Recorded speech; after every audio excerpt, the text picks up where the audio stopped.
Good morning. Hope you guys are doing well today. We had a fun game of Riffs last night, and I'm going to talk about it today.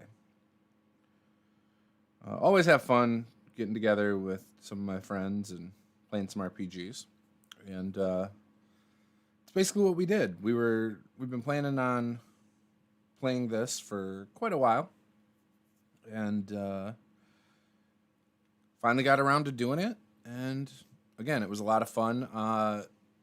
Basically, there was one veteran Rifts player, and the rest were all noobs when it comes to Palladium Books game system. So we're going to talk about that a little. And we're probably going to talk about, some other stuff. Like maybe we'll talk world building. Maybe we'll talk, the story engine deck. I got a review of this coming out a little bit later. I will say right now, though, this is a really cool product. So maybe we'll talk about that. Maybe we'll talk about the Magecraft Miniatures Blue Dragon I got. It's got wings I got to glue on and stuff. It's got a nice base. So maybe we'll talk about that. Hopefully that's not annoying you guys so far. Oh man. So I slept in a little like I normally do on a Sunday after a late game night, and it's always fun. So we usually after a game I have a hard time falling asleep. So but yeah, it looks like we got a couple players from last night. O'Neill Flynn, who played our Glitter Boy, and Victor, our veteran Palladium Books player, who played the Techno Wizard. And it was a pretty basic adventure that I planned out. It wasn't like this intricate thing. It was literally get something from point A to point B. That was it. But ultimately, I wanted everyone to see how Rifts can be played and see how much fun it can be.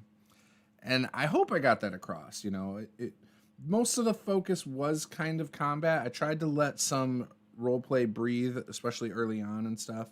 And, anytime you're playing with like a new group, it's a little bit harder to roleplay off each other, especially when there's not connections between characters. I probably should have written something about how each character knows each other. It probably would have helped a little bit. But again, it's okay. I had fun. I can only talk for myself. I had fun. My wife had fun too. And, I run Rifts I wouldn't say necessarily rules light, but I don't stick to the rules as written for Palladium. There's just so many rules for every little thing in there. And, I'm not going to get caught up with it, especially when I'm controlling like 10 guys and I have to keep track of all 10 guys' actions. That's where you kind of lose me, and I'm just like, nope, they all have auto dodge, they all have auto parry, and I just go with it. So we got into it, and I think it took a minute for a lot of the newer ones. I would say by the halfway point, it seemed like they were all understanding how like the active defense worked and how they could spend more than one action to do different types of actions, like a power punch rather than a regular punch and things like that. And so I think it probably took a little bit before the halfway point. The game ran a little longer than I was expecting. I think that's mostly because of how I plotted things out. It was really interesting when they got to the fuel station, and I actually thought they were going to let off this ballistic missile there to take out this Death's Head transport unit, which is holding like upwards of 300 to 400 bad guys on it, right? It's this massive thing. It's like 70 to 80 feet tall, hundreds of feet long. Like, it's a huge thing. And I expected them at that moment. I didn't expect, but so when I had it there, it was to foreshadow what was going to come in my head. And then I realized really quickly in the moment that I didn't think about in prep that they could blow it up right now. Like, which would have been fine because I could have always had more come in later anyways. But if I brought in more later, there was no way to get rid of them because I've given them one missile. So yeah, it was pretty cool though. Victor says basic plot is a good way for new players to get to know a new system. I agree, especially like when you're not familiar with it. It's nice to not have to worry about all like these, like a mystery, for example. I don't want to worry about a mystery while I'm trying to focus on learning a system. Like I want to figure it out and then do that. So yeah, basic in my mind always works. And you guys obviously had a couple combats to figure it out. I gave you guys.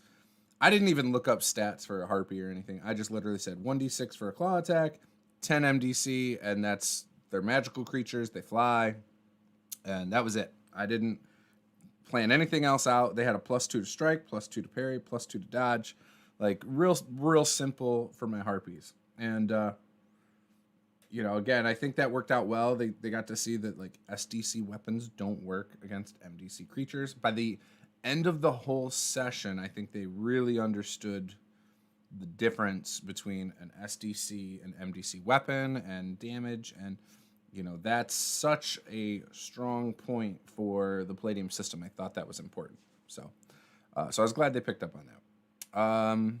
Victor said the NPC all have the same weapon and play the drums in a rock band. Yeah, I think that's kind of what you got to do unless they're fighting like one guy.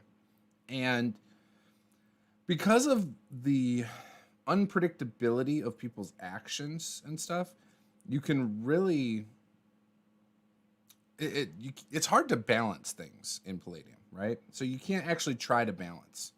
And I didn't, right? The 300 of anything, even if they only were a one hit, one kill thing, would have been too much for the party, no matter what. And I mean, that goes for any system, but especially this. I mean, there was no way that if you guys didn't blow up the Death's Head transport, that you guys would have survived, and that's okay. Actually, I think it would have been kind of funny. I was surprised at how quickly the Samus pilots went down, especially the first one. I used because hit location is so important when it comes to like power armor and stuff. I did use this die. It worked out really well. In fact, that's how they hit the one guy in the head, which I actually had ruled that took out his night vision, which made it his aim just a straight roll rather than having any of his shooting bonuses. So, yeah, but those guys I was expecting them to be really tough. And they weren't. So, killed my wife's character in our first combat on like round 3. Not even round 3, like 8 seconds in combat. So, in a round, if you're not familiar with Palladium, you can have upwards of like 7, 8 attacks over the course of 15 seconds. And so we had a juicer who had 7, I believe. And then everyone else had 4, except the glitter boy, when he was in his suit, he actually had 6, I believe. So maybe it was supposed to be 5 and then 6. I don't remember. But anyways, so he was the only one. And so the juicer it seems like he was always attacking. He kept missing. But yeah, I would say like halfway through the round, our beloved Sasha, the elemental fusionist, who did not do her spell for her body armor, got a harpy claw across the stomach. And if you don't have MDC armor, a single MDC of damage will kill you. So it was effortless for the harpy. It just and dead. She was just instantly dead. But I told the players beforehand. I said, I don't hold punches. I said, if you don't have MDC armor, you don't want to take any damage. So it was all right. Now I didn't get to use Skelebots. I was hoping that I'd get to throw out some regular Skelebots and some regular infantry. there just wasn't time for an encounter with some Skelebots and some regular Death Heads or Dead Boys. So I also had planned a Spider Skullwalker that did not end up happening because, again, time just didn't allow it. But that's okay. I think it was, again, it was fun. I think they got to understand kind of, I probably didn't do a good enough job getting across how evil the Coalition is. That's probably the one spot that I could have used, could have done a little better on. And I mean, there's other ways I could have improved. But again, I think everybody had a good time. And ultimately, when, everybody tells you they have a good time, that's all you have to take on it. And, that's okay. Everyone said they would be interested in playing again. So the funniest, most fair thing anyone said is, I think Bill said, as a player, this is a great game. As a game master, I would never run this. And I completely understand it. It's a lot to juggle as a game master. And I am somebody who, I am fine with multitasking and having a lot of different things to keep track of. But the Palladium system, because of the action economy and stuff, just takes it to a whole new level. And, because one guy might have this many actions, another one will have this many. Even at first level, you can have such a variance. And from monsters and bad guys and all of that is hard to manage. It just is. It might not be as bad if, I don't know. It's hard for me to say, but I feel like some tweaks could definitely fix that. Like I'm pretty optimistic that I feel like the Palladium system is an awesome foundation that could be expanded on and simplified to become a amazing system by 2021 standards. I truly believe that. It's just, it would take some work, and it would take an open mind by people who are decision makers to be willing to give it a shot. But yeah, so I don't know. The hit location dice is a good idea. It helps speed up combat. It would take much longer to take out the main body for the kill. Yes. So I know, like, if you don't call out your shot, it's always in the main body. But if you're not, the thing is, when you're like shooting at something, if you're not trying to aim at something, you're ballparking it and you're gonna hit somewhere. You don't know if you're for sure gonna hit that. Like, it's almost like they should have had a percentage, and they might have it somewhere. I don't know, but they should have a percentage table somewhere that it's like you roll percentiles, and depending on where your percentiles fall, that's the location you hit. And yes, the body's the biggest part, so it should be the easiest part. So that should be like 50%, right? And then, if you hit 95 to 98% or whatever, you hit them in the head or something. Like they should have something like that. But no, I think it was fine. I think, again, Palladium tried to simulate as close to realistic as possible back in the 80s when they made their system. I think they were really going for a realistic system when it comes to, like, physics and, whether you hit somebody here compared to there. Like, I think they were really trying to do that. I think I think it was cool. I think a lot of people liked that. I think they were trying too hard, in my opinion. I don't think you have to try that hard. Now, back then, maybe you did. Maybe that was what made them appealing. I don't know. But I think by today's standards, people are more focused on having fun. They're not. The crunch doesn't excite a bunch of people these days. In fact, it seems like the trend in game design in RPGs is either a really unique mechanic that, like, isn't known in some of the major popular games, or something that allows enough freedom where it doesn't have a rule for everything, but enough freedom to allow people to role play off of it. That's what it seems like. Games like Fate are really popular.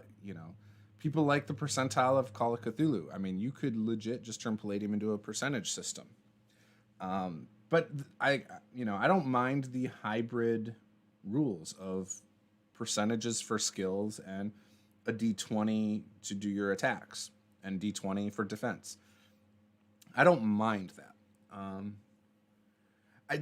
there's a lot of things. I've done videos about Palladium, things I don't like about it, things I would change, things I do like about it, and ultimately to me, Palladium books isn't defined by percentage for skills and D20 for, combat. To me, it's defined by the active defense. That is what makes Palladium system unique to other systems in my mind.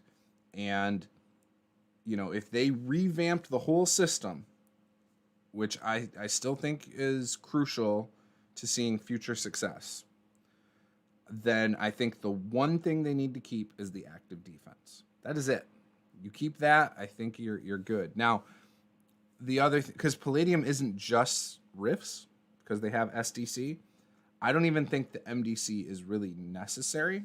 But if you're going to do the MDC on top, I think it needs to coincide with how Savage Rifts did it, in the sense that, yeah, you might have, and I wouldn't do, you could just still bring it down to just hit points and just decide, okay, this is an MDC or an SDC creature. That could just be a classification, like a trait associated with it. And so if it's an MDC and it's got 10 hit points, for instance, that would be my Harpies.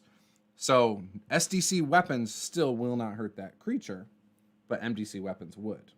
And, you could have an SDC pistol that's doing 1d6 SDC, and you could have another energy pistol that's doing 1d6 MDC. And the only difference, it would still deal the same amount of damage. So say my character has SDC and I'm 10 SDC, but I get shot by a 1d6 MDC pistol, rather than it automatically killing me, it would still just do 1d6 damage off my hit points, but it bypasses what my damage type is. Whereas, again, if it's the opposite, an SDC weapon's not even going to hurt an MDC creature. So that's kind of how I think I would do it, to simplify it a little. It sounds complicated still, but it's not, right? You're basically saying that all MDC creatures are immune to SDC weapons. That's it. Done. You could have other ways to bypass it too. You could have things like elemental type of damage, that could be like a lightning bolt, fire, like things like that could still count as, or could hurt MDC creatures, or MDC vehicles. And it's not hard to think about, like, if a tank gets electrocuted by lightning, you could imagine it probably taking out some of the electrical on it. So maybe it does damage to it, or fire. Maybe it melts some of the stuff behind the tank wall, and, so then it's having some issues. So you could still do something like that. So like all elemental damage would count as like MDC, for the sake of simplicity. I don't know. It's just, there's a lot of things like that I think could be tweaked. And then you would still have the core feel of the game, where certain things, it's like, oh, we better run. We don't have those types of weapons, or whatever. But then you could make creatures all SDC. Like a dragon could be an SDC creature at that point, rather than MDC if you wanted. Or maybe the young ones are SDC, but then only when they're in their like ultimate form do they like become MDC, Again, a lot of ways to handle it that I think could keep the game fun, but quick to play. And, when it comes to the multiple attacks, I wouldn't give any character more than one attack per round at all. I would make all dodges automatic, but you can do it once per round. I would make parry automatic, obviously. I would just, no matter what, you can parry if something's up close. I would get rid of rolling with punches. Like, that's so rarely done, I feel. Now, being able to roll with the fall makes sense to me. I'm cool with that. And then I think you could still, rather than having like a tangle and throw and all this stuff, you could lump that into like one kind of mechanic, rather than having like 5 different things. Disarm, entangle, throw, like, are 3 separate things you can do right now. Lump them into one mechanic, because they're done so infrequently. I think having them as one thing would be fine. So I think that would be cool. MDC weapon overdoing SDC creatures after you chatted after the game last night. The MDC laser is boring a hole in your body only an inch wide. Yeah, or well, that's the other thing. It might just be nicking you, right? Like it would still hurt, but like it just nicked you. It shouldn't kill you. Like it automatically cauterizes the wound, so you're not going to bleed out. No, I think that for the time in the 80s, the system was probably pretty cutting edge. I don't know, I wasn't playing back then, but I think now while it's still fun and it's obviously the system I grew up on. It's the first game I played for the first 13 years of my gaming, you know. I I like the system. I am not critiquing. I don't think there's anything wrong with the ideas in it. I just think they could be expanded upon to make them simpler and better for today's gamer, including myself, because I think I fall more now into current day gaming than how things were. Um, like I play Pathfinder Second Edition, but the crunch isn't why I like it. The reason I like it is I like the character creation. I like the things you can do from that side, from the player side. It's not the rules of the game of Pathfinder Second Edition are not what pull me in. The game that for me works the best rule wise, that's still off for me, is D&D 5th Edition. I like the simplicity. I think certain parts of it are overly simple. Like something I used to love that now I'm starting to grow tired of is the advantage disadvantage mechanic. I'm kind of at a point where I'm like, I like the simplicity of it. I like being able to say, yeah, you have advantage. But there's no difference in a lot of situations now because that's legit all you get. You're either at advantage or disadvantage. For some things, I think it's perfect. I wouldn't change it. For other things in the system, I am not as for. Like, and I don't really know why. It could just be that I've played so many games of 5e. Again, I don't think it's a bad thing. I just think I don't know if I would want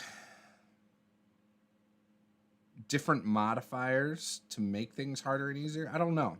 I don't think I would. Because again, I don't like having to memorize, oh, well, this is a +3.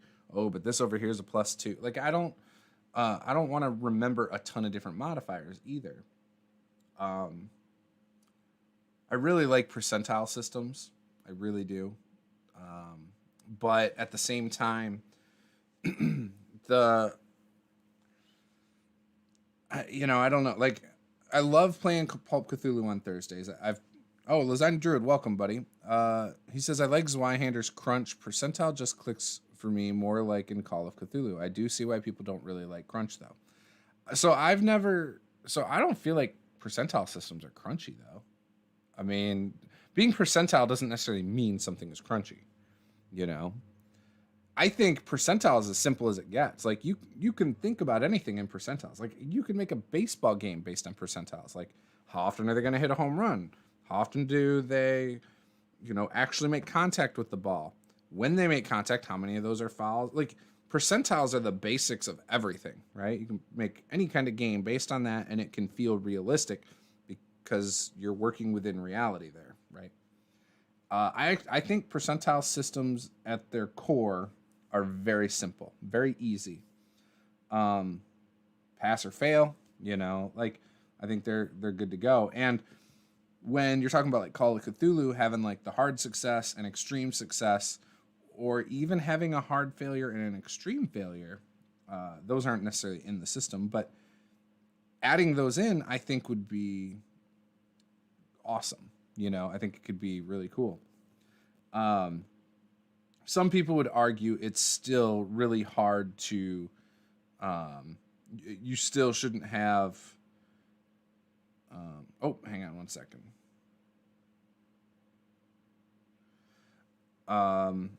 You still shouldn't have certain percentage chance of critically failing, right? Like, that's always been the thing I've heard. You shouldn't have a 5% chance of a critical fail or a critical success. So what should it be? 1%? Less than a percent? You kind of get into some things there. Now, there are dice for you to have up to 1,000%. So you could do things as deep as you want. Like if you just use different colored D10s, you could easily replicate it, like, and just roll and be like, oh, there's 999. Like, so you could make the percentiles out of 1,000% rather than 1%. But, again, I'm kind of getting off on a tangent here, but I think percentiles are a good system that are really easy for new people to pick up on. And, the actual rules around that can be as complicated as you want them to be. But yeah, I think Palladium needs to stay. I think it needs to be a D20 system, but active defense. Like, and it's not really a D20 system per se. Like, D20 system, if you talk to a lot of designers, they're thinking 3rd edition is D20, right? Not just that you use the D20 as a resolution mechanic. So I think, again, you use the D20 resolution mechanic with active defense. You layer on a trait for MDC, and you simplify. You get rid of the one full page of different types of attacks you can do that make no difference whatsoever other than using up different actions. I think you get into giving abilities based on classes, right? So your classes would still be like your juicer, your mercenary, this, that. And then each one of them is going to have its own type of abilities, right? So if you're a juicer, you're going to get multi-attack. You're going to get to do multiple things in a round. That will be unique to you. Other character classes are not going to get that. But they might get other things, and because it's a juicer, maybe it hits normal, like, but you got to have a downside to a juicer as well. So maybe, and that's the juicer's the hard one, I think, because in my mind, in Palladium, in Rifts, I think juicers are the best character you can have in Rifts. I think the way they've made the game where decks, especially when you have enough to get bonuses, are so powerful. Like that's your most important attribute. It impacts your hitting, your dodging, your parrying, your initiative, your everything, So it's easily the most important attribute. And with that being so heavily weighted, again, it doesn't impact your damage, but it impacts all that other stuff that is so important, that allows you to do other stuff. Like, if you're a +5 to hit, you're more likely to say, you know what, I'm just going to go for my most powerful attack here, give up 2 actions and do it, because I want to drop this guy quick. You're more likely to do that, and that's why, to me, it's hard to balance the juicer, because right now it is good at everything. Whereas a glitter boy, while I love glitter boys, to me they're the second best class in the game. The reason they're so good, though, is because of the amount of damage they can take and the amount of damage they can deal. Because they're basically a huge mech. This mech has like 800 MDC. And on top of that, when they do damage, they're doing a ton of damage. They're shooting this gun that's blasting like 100 bullets, or not bullets, but, missiles or whatever. They're no joke. So, yeah, like, trying to balance it is difficult. But again, I actually think Savage Rifts did a good job of balancing it all. And I think a lot could be learned from that. But then, doing it D20, active defense. Because again, the active defense, without the active defense, it doesn't feel like Rifts to me. Or Palladium to me. And I think even doing it for the superhero part of the game, if you just focused on the superheroes, I think you could get some cool stuff there. And that's where you could really figure out, like, the damage, like, what's the lowest amount of damage you could do with, like, a knife or a punch? And then what's the highest amount of damage you could do with this missile? Like, there you go. Now you've got your complete range of damage. You could still work in the MDC aspect. Like, Superman would be MDC, right? you can't hurt them unless you got MDC. Well, in the SDC world, that's really difficult. But Kryptonite would make him SDC, right? Like super easy to understand and comprehend, and I think it would work out well. So I don't know. That's just my thoughts. I've talked about Palladium for so long, and I've done videos on that. I still think, again, it could be a great game in 2021. And if I ever win the lottery, guys, you better believe I'm going to call Kevin. Actually, I'll drive to Westland. I'll knock on the door, and I will have a checkbook in hand, and I'll say, hey, Kevin, I'm here to buy Palladium books, and how much would you like? And that would be the start of the conversation. No, I'm just kidding. So the story engine, it came with 2 expansions. I said I was going to talk about this. Where's the other box? Here it is. It came with the Cog, Hearts, and Steam Souls, which is a thinner box. And it came with Written in Dragonfire, the Fantasy expansion, which is a thicker box. So you can see the difference. I'm going to do a review on this later, but it's a really cool thing. So you have 5 different types of cards. You have anchor cards, agent cards. An agent? Okay, no. All right, so anchor cards, agent cards, engine cards, conflict cards, and aspect cards. So this is my first little preview for you guys. Victor says, the Glitter Boy is a walking tank. There are downsides for them. The railgun will deafen anyone in like 20 feet. Yes. So you're correct. And even in Savage Rifts, it actually has a built-in mechanic that says anybody within a certain range has issues or something. I mean, it goes into more detail, but yeah. All right. So the anchor card is like a place, right? Museum, necklace, an exhibit, an auction item. So you got some options there. And the cool thing is it's 4 sides. So you've got 4 different prompts. So you don't use all 4. You use 1, right? So you would lay that down, right? And again, this is to help you with writing, with, in my opinion, prepping for a game. It's even marketed as a DM tool. So if you wanted to do this for prep and stuff, then there you go. The agent card is a merchant, an investor, a grifter, a miser. So, you know, again, you got those. You could position them how you want to have the different words how you'd want, you know. So in this case, it would be a museum, where a merchant and a museum. Already I could see story there, right? Let's look at an engine card. So engine cards have 2 options. So I'm just going to randomly pick one and put it at the bottom. He wants to enact a secret plan revolving around. Let's throw in a aspect card. Revolving around traumatic. Let's go with another anchor card. Piece of furniture. So revolving around a piece of furniture. Could be something traumatic, and then we're going to add a whole nother deal. So this is a conflict card, but it will turn them into someone they never wanted to be. So maybe the merchant never wanted to be a thief or something, you know? So that's the whole premise right here of the story. And you can do whatever you want with the cards. You can add a bunch of things off of it, but you know, so again, museum, merchant, wants to enact, blah, blah, blah, blah, piece of furniture, but will turn them into someone they never wanted to be. So there you go. You can kind of see how this would work. And again, I think this is really cool. I'm going to go through in my video going over all the cards, all the things on the cards, you know, and all that good stuff. There's multiple ways you can do it. Again, there's expansion decks, lots of expansion decks. Here's all the expansion decks.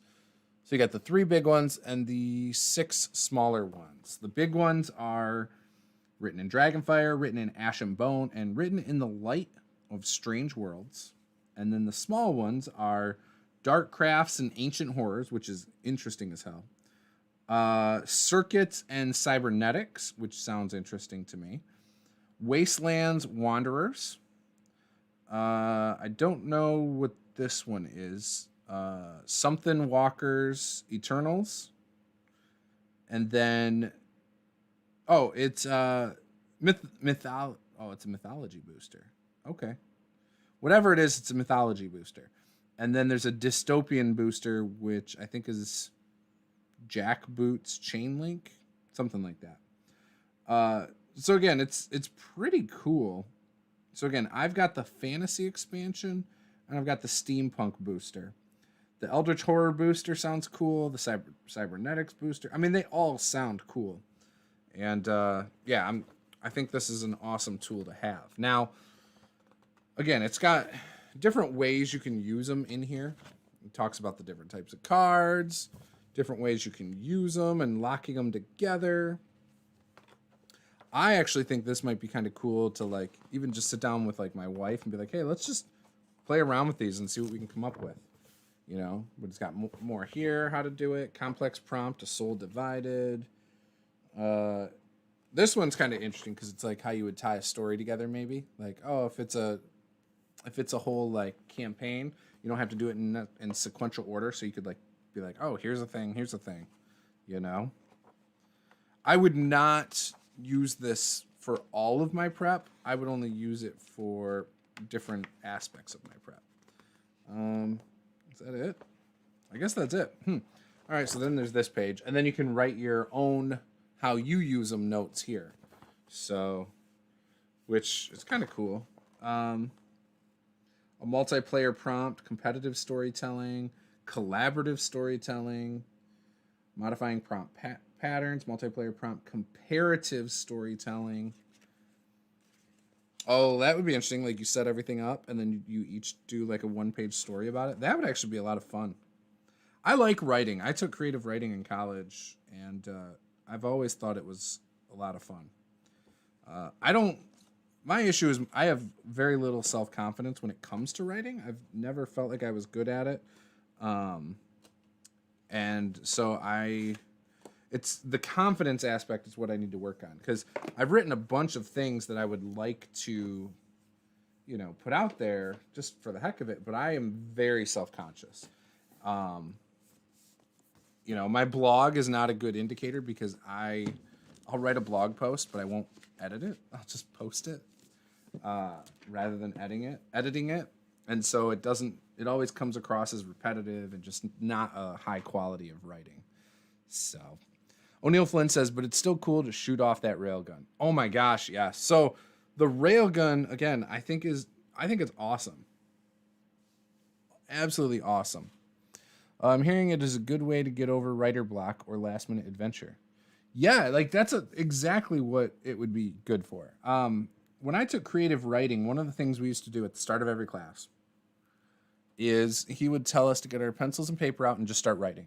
He might put a prompt on the board. It would be like a one-word prompt, or it might be a sentence, or write about this, and you would just whatever. You're not supposed to think. You're supposed to literally write about the first thing that pops into your mind and keep going, you know? And so what I would do a lot of times if I was stuck is I'd write down the thing. I'd use it in the first sentence or whatever. So say it's like cogs or mechanical gears, you know, and I might just start something like, you know, the engine grinded to a halt as the mechanical gears clearly, you know, got locked up. And then I'd go on with what happened, you know, and just keep going until, you know, the 5 minutes is up or you're done with your single page. You were encouraged, if you wanted to, continue onto a second page, right? Creative writing was awesome, though. Like, I remember, you know, we would go through and everyone would read their single page out loud, and we would offer some criticism of it. Like, there were rules about how you gave criticism. People were supposed to offer criticism about things, but it had to be constructive. You know, for example, if you noticed people wrote repetitively, you would say, yeah, it sounds like you're repeating this start to a sentence a lot. And, you know, maybe try different things with that. And so then it gave you something to focus on before the next class to do better at that and things like that. So I always loved it. I like Rory story cubes. They're a lot of fun. I want to get the one, they're like I don't know what they're called. Dungeon dressing? I don't know. They're dice. And they also are like, they're basically Rory story cubes, but they're dice for that. That have they are for RPGs. the pictures on them are all related to RPGs, whereas Rory's Story Cube, some of them aren't. I've got a bunch of them right here. I've been known to use those in a lot of my prep, especially in more homebrew games. And these things are great. So for example, I've got on this one like a submarine. On the complete other side, I've got a mushroom, a rain cloud, skull and bones. This could be a badge or a compass rose or a table with people sitting at it, like with the Knights of the Round, because they're, I don't know, you could just make it all sorts of things. So a spur, like you could use all sorts of things out of here. Gold coins, or I mean, could be actually, sorry, that is 100% a cauldron. A pill, a person pointing, an elephant, glasses, a camera. Like you can use these to inspire whatever you want. So even if I roll up something modern, like say it's a camera, I might say, oh, there's a famous painting, or oh, there was someone had a very distinct memory here, and maybe I use that to to tell that story of it. So again, I think prompts are awesome. I love prompts. I've always loved prompts. That's why I do the random D20 tables for my patrons, because I like prompts. I feel like a lot of gamers like prompts, and that's why they like random tables, because it spurs creativity. It to me, if I roll on a random table, I can come up with a whole list of ideas based on a single sentence or a word sometimes. So to me, that's a big deal. That's something I've always done well. So one of the things I've been doing lately is looking at some of the different published worlds. I've been trying to look through these a bit more. Forgotten Realms, for example, Galarian, things like that. And just see, like, one, how the books are formatted, like how they're laid out, like, not formatted, how they're laid out, like the order of information. Because again, I'm planning on 30 days of world building come March. And I've got the prompts. I'm going to make a graphic that I'm going to share if people want to try and do their own world building at the same time. We're going to make a 30-day world building chart. I'm going to do a video for each day, and it's going to be a good time. I think it's going to push me to do more work on my world than I've done in a while. And I'm really excited about it. In 30 days, I should be able to take all my notes and have them all in an organized document at that time, which is something I've been wanting to do for a long time, and I'm excited. I'm so excited about it. There's, some good books out there for world building that I'm planning on picking up after the fact to then go through. Probably do some more mapping, because I'd like to get some more pictures. I've got 3 maps currently of different regions in my world, and I probably need a good 20 to have all my world kind of mapped out. But yeah, so I think we'll be good there. And I would like to put up more of that stuff for my patrons as well. I've already given the old Anvil Ringers PDF. It's like a 3-page PDF. That's one faction that I threw up in there. It doesn't have key NPCs. It doesn't have the hooks, I don't think. There's a lot of things it still doesn't have in the doc. But again, I'll add all that to it. Magic items, stuff like that. The thing is, though, it's all going to be system neutral. It's not going to be like, oh, here's the 5e adaptation or whatever. I'm not doing that up front. But I might say, here's an item. This is what it does. Say it's a sword. It's the sword of the Magi, or the sword of the mage. And what does it do? Well, it might do, lightning.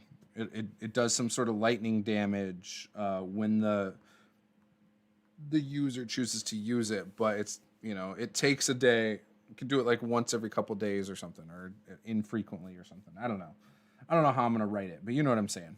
the idea would be to get across that it's not something that always does lightning damage. It only does it, one time a day or whatever. Without saying, yeah, it's a once per day thing, without writing in mechanics to it per se.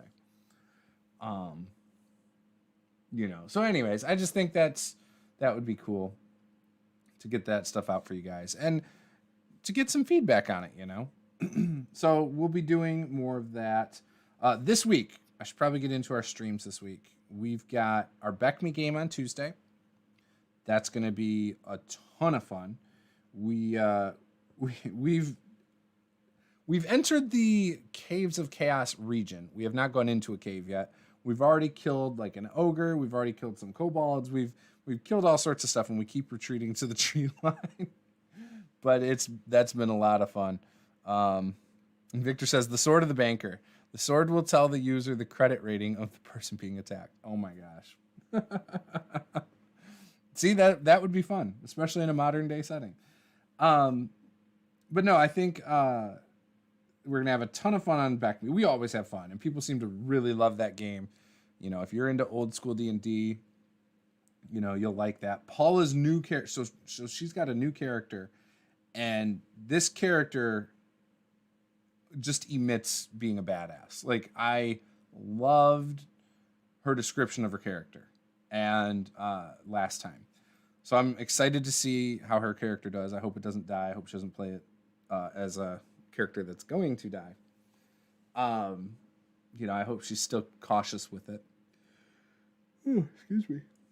But yeah, so we've got a rogue, a cleric,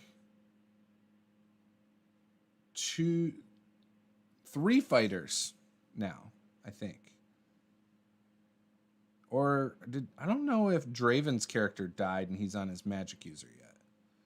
I don't think so, not yet. I think he's ready to play magic user. So we've still got some time for that. So basically we got 3 fighters. I'm a distance fighter. I am a bow fighter because I have 2 hit points. But that is a fun game, and I'm hoping I level up soon. I'm one of 2 original characters in the game. Me and the rogue are the only ones. The rogue is 2nd level. I'm 1st level still.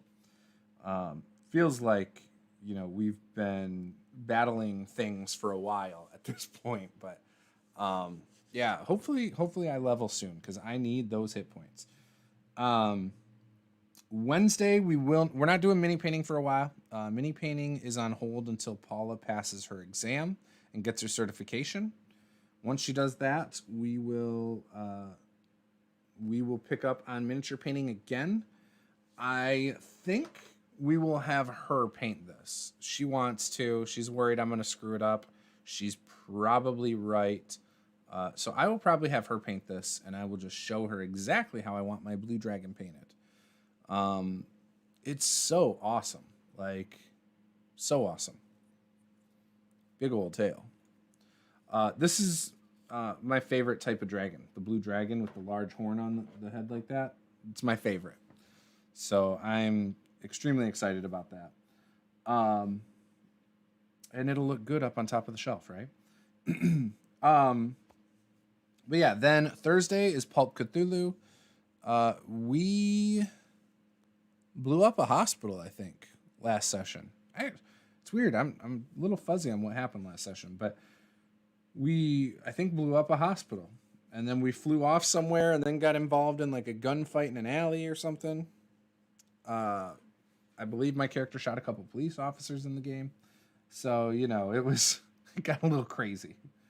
But my character rolled insanity because we're playing Pulp Cthulhu. And so he thought the enemies were everywhere. And so my guy, being around Ethel and this Boris guy and stuff, just kept thinking the Russians are the enemy. So I just was saying that they're all Russians and was shooting them all. So yeah, it was pretty fun. Friday, we bring back Pathfinder 2nd Edition for Fall of Plaguestone, which we have not played in a little bit. That is going to be great.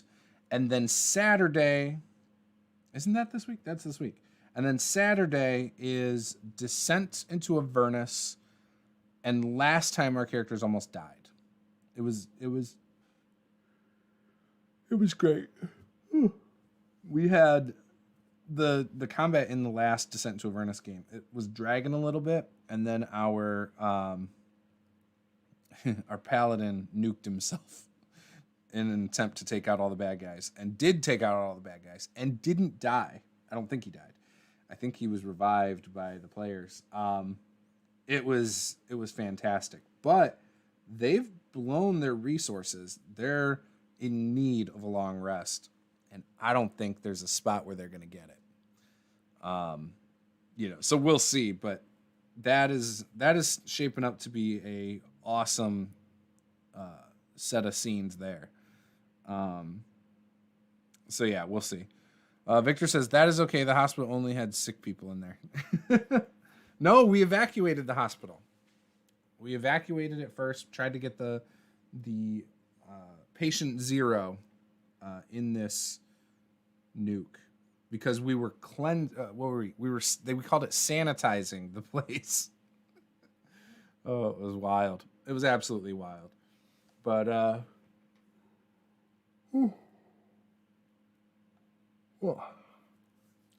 but yeah, it was a lot of fun. So that's what we got on the agenda this week. So that means basically no streams tonight, no streams tomorrow, no streams Wednesday, and that's it. So we'll still have Tuesday, Thursday, Friday, Saturday this week. As for videos, I'm going to have that review up hopefully tonight of the Story Engine deck. I will also be working on some other things. The other day, someone named Mike, who comes in here occasionally in our chat, had posted. Actually, it was our last stream 2 weeks ago. We were talking about passive players, and he posed some questions in the Discord, and then sent me some stuff in a message asking me to do a video on it. So I will do a video as best I can about his questions and his possible solutions on that, and I will have a video for that up. And did some voice acting stuff about this last week, and so there's a YouTube channel that's an animated channel that'll have my voiceover stuff for a fighter, and when I get that, I'll post that in the Discord as well. So that was fun. I've never done anything like read over someone's script or whatever, and I enjoyed that. That was cool. Would love to do that again. But yeah, so that's what we got going on. I'm gonna still work on some world building stuff. Try to get some prep done for my games this week. Well, my game that I'm running this week. I guess it's 2 games. Both of which are modules, so the prep isn't that bad. But yeah, that's what's coming up. So we've got Dragon Age will be coming to the channel. Let me pull up. We're doing a one-shot of it for, so let's see, today's the 24th. So on February 20th will actually be the Dragon Age game. So we will have it open for any patrons. It's a 3d6 system. Really easy. I'm putting it into my calendar right now. Dragon Age RPG. February 20th at 8 p.m. Why isn't it letting me change it? There we go. Perfect. PM. So we'll be playing that. So if you're interested, go and head over to our Patreon, become a $10 backer. We start with $10 and up backers first. Once they've had a chance, about a week, to say if they want to be in, we then open it up to all the patrons, and then after that, we open it up to Discord. So that's the order that I pull players. Occasionally, I'll skip Discord. If I've got like a friend who's a YouTuber or a streamer, I'll ask them to come on. So that's kind of the rundown of how we pick our players. Dragon Age is if you're not familiar, the setting is there's all sorts of different like opposing groups, right? I won't call them factions, but groups. You've got Grey Wardens who are like your your crusaders, but they have to consume like darkspawn, which are kind of like zombies, but they have to consume darkspawn blood to be able to know where darkspawn are and to have abilities to stop them. The darkspawn are led usually by an archdemon, which is like an undead dragon. And the only way to kill an archdemon is with a Grey Warden who has the taint, the darkspawn taint, you know, their blood. And that's how they end a blight, because that's what it's called. Darkspawn lead to blights. So there's that group. There's mages. Mages are in towers, or that most of them are, to learn to control their magic. In this setting, being a magic user is extremely dangerous. Every time you cast a spell, you run the risk of turning into a demon and basically having to roll up a new character. There's Templars, who are much like the Grey Wardens, except they're not Grey Wardens, are kind of like Crusaders. But their job is they're like holy warriors that watch over the mage tower, so if anybody turns to a demon, they kill them. But they're letting magic users practice under supervision, right? So the Templars are kind of cool in that regard. But they're drugged up. They use what's called lyrium to have their powers. And then there's also red lyrium. So there's blue lyrium and red lyrium. Blue lyrium is normal. Red lyrium makes you go insane. It's more powerful, but it's really unstable, makes you go crazy. Usually evil. You come up with like world-ending plots, things like that.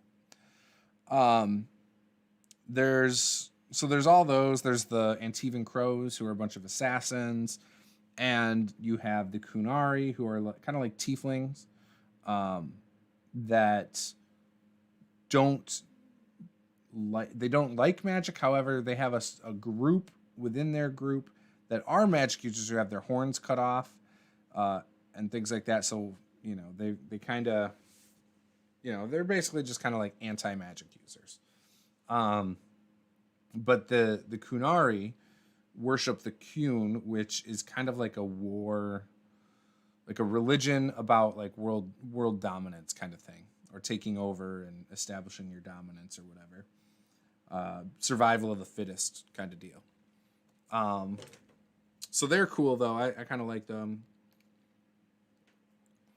You know, but anyway, so there's a lot of stuff that can go on, and I'm thinking of playing for the sake of the one shot next month, doing like a Grey Warden deal, going into the deep roads and taking care of some darkspawn. So that's the idea.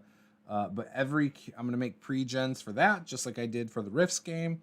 I'll do, again, just like the Rifts game, I will make a summary for the character. I'll have the character sheet, and then I'll have like a crib sheet. The thing is, because if you roll doubles on any dice, you get the points of the other D6 to apply to different like stunts, different abilities. So, just a sec. Let me pull it out. All right.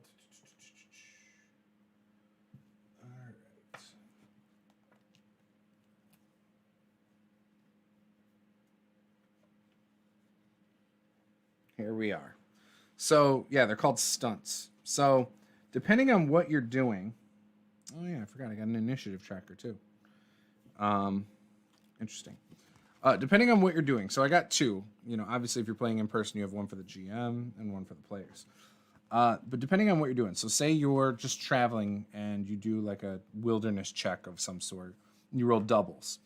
You have stunt points based on your... single die that's not the same color as the other two. So you'd have to designate, like you could just have three different colors and designate, say, your blue D6 as your stunt die. So if you roll doubles on any of the three, the amount that are on the stunt die are how many points you have.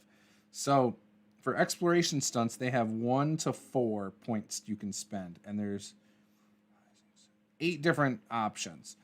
So if you say you only got 1 point and you're like, okay, I'm going to spend it for this, because you have to spend it right there. It might be advantageous positioning. You make your discovery from an advantageous position of your choice. That position, however, can't be more than 2 yards away from the place that would normally lead to your discovery. You may wait until the GM describes what you found, if relevant, before you choose. You could also do, say, with the flourish would be one. The manner of your success is impressive to those who are nearby to watch you. You have a +1 bonus to oppose tests against them until the time or venue changes. So again, you basically would have a bonus for the duration that you're in this area, right? As long as you did this really cool thing. Role-playing stunts. So this means like socially.